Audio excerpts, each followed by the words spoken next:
Hey guys, I'm going to be playing around with a little bit of a different video here. This is going to be Harry Potter versus Percy Jackson. I've been listening to the audiobooks of both of these series, and I've made it through book 2 on both.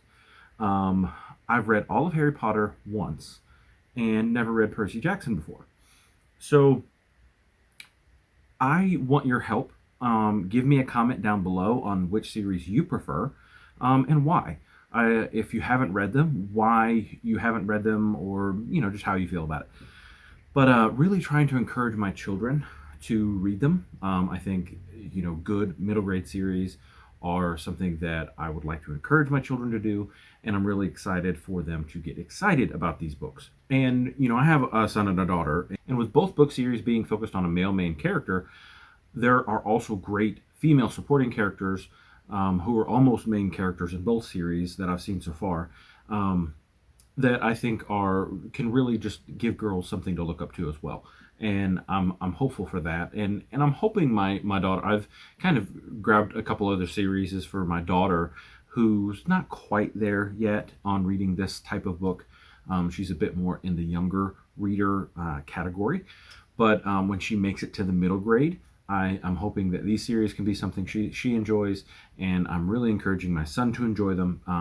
He's getting started with both books. He's not read the full book of either one, but he started both of them and then put them down and then picked them up and put them down. He's kind of all over the place when he reads. So for me, I wanted to go over how I felt so far about them, and how I kind of feel about them, where they're different, where they clash.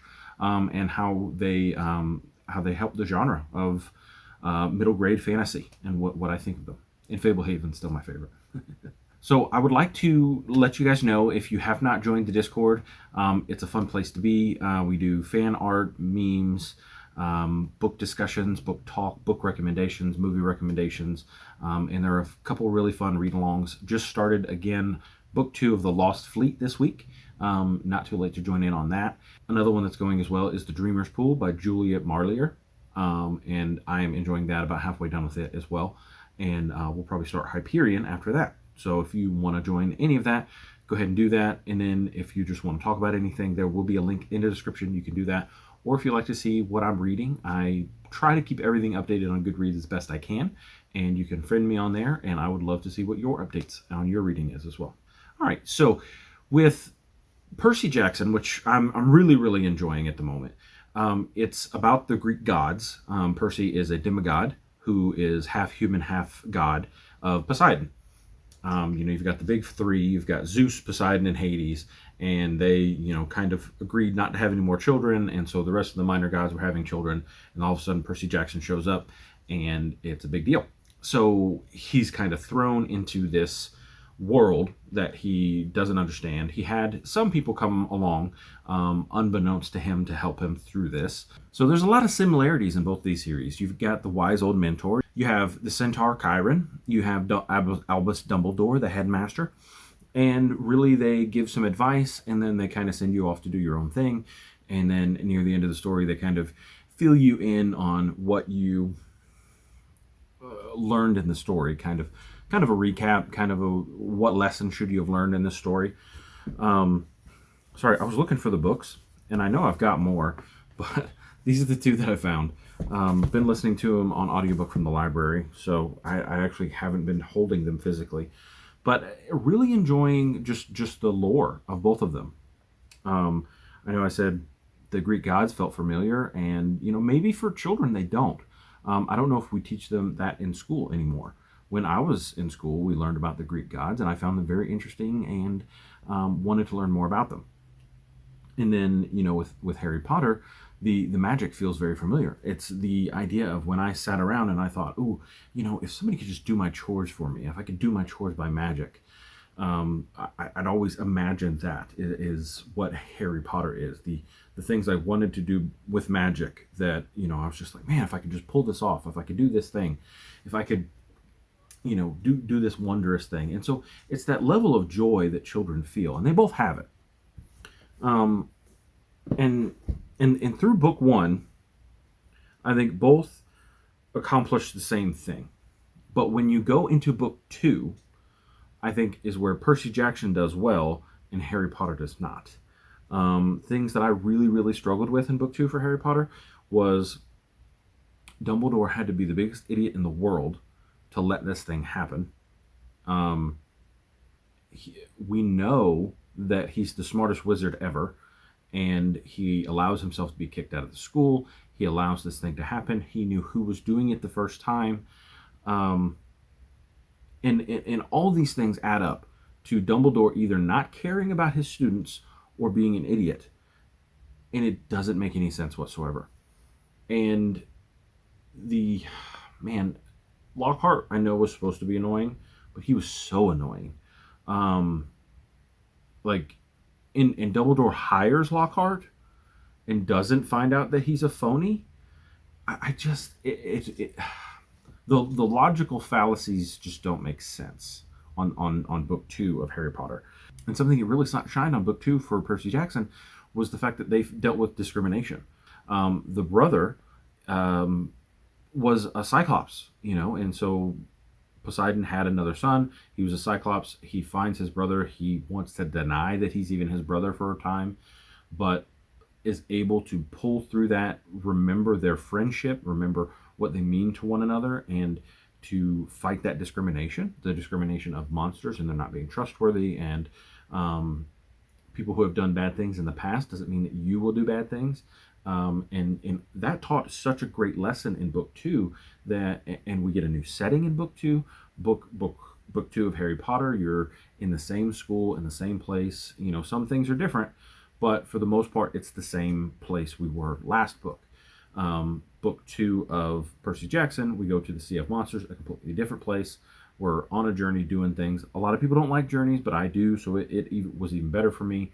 We explore parts of the United States, which that may only be a case for Americans, where Americans, we're like, ooh, this is our place. And then for Harry Potter, we're like, oh, well, this is their place. And they like that a lot. And so, European, well, British, I don't even know, like, do Europeans feel more of an affinity with England and Scotland and the British Isles than they do with America? Or do they feel more of an affinity with just European culture? I don't know how that works.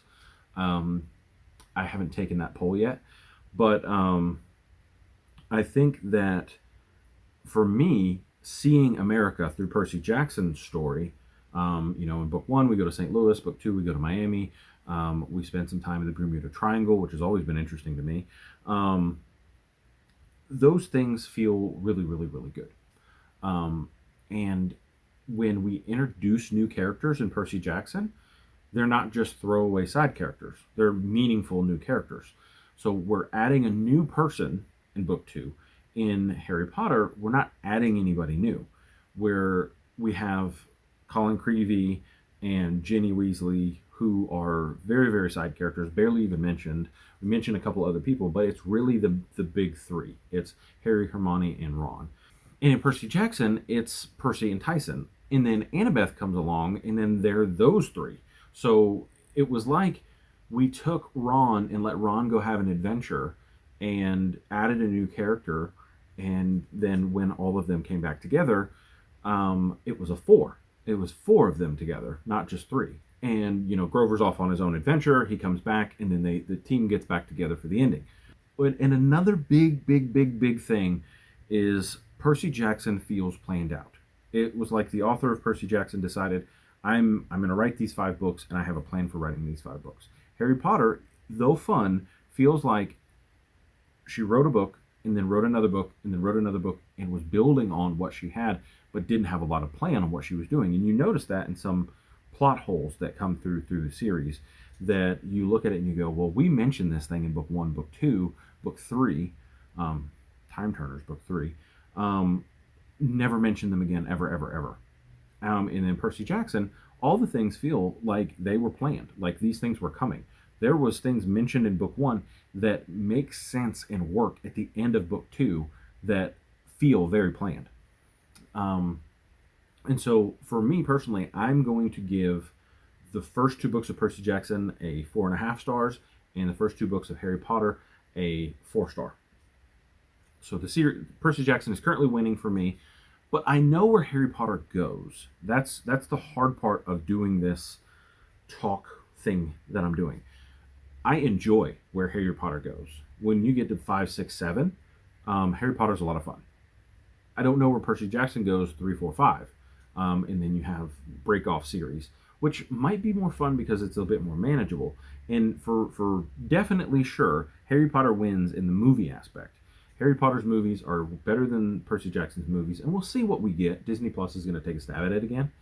Um, the way they did the Percy Jackson movies, it was pretty bad. I watched the movie first and liked it, but then when you read the book, you go, there were so many things that needed to happen in the first movie to make the rest of the movies work that they don't do, they don't set up, they don't work on. And in Harry Potter, they do those things. So in the movie aspect, Harry Potter wins. So we'll call it a tie. I think the books for Percy Jackson so far are better. I think the movies for Harry Potter are better. So I'm going to give it a tie currently, and we're going to keep working on it. I'm going to do a book a piece on audiobook, if my library will allow it, until I finish the series. And hopefully my children will enjoy the series as well, and keep reading. So I would, again, love to hear your comments. Tell me what you think. Tell me what excited you, what interested you. Have you read either of these series? Have you only read one, kind of like me, where I've only read all of Harry Potter, not Percy Jackson? Because I'd love to hear your thoughts on it. Well, I will talk to you guys next time, and I hope you enjoy reading a book today. See ya. Bye.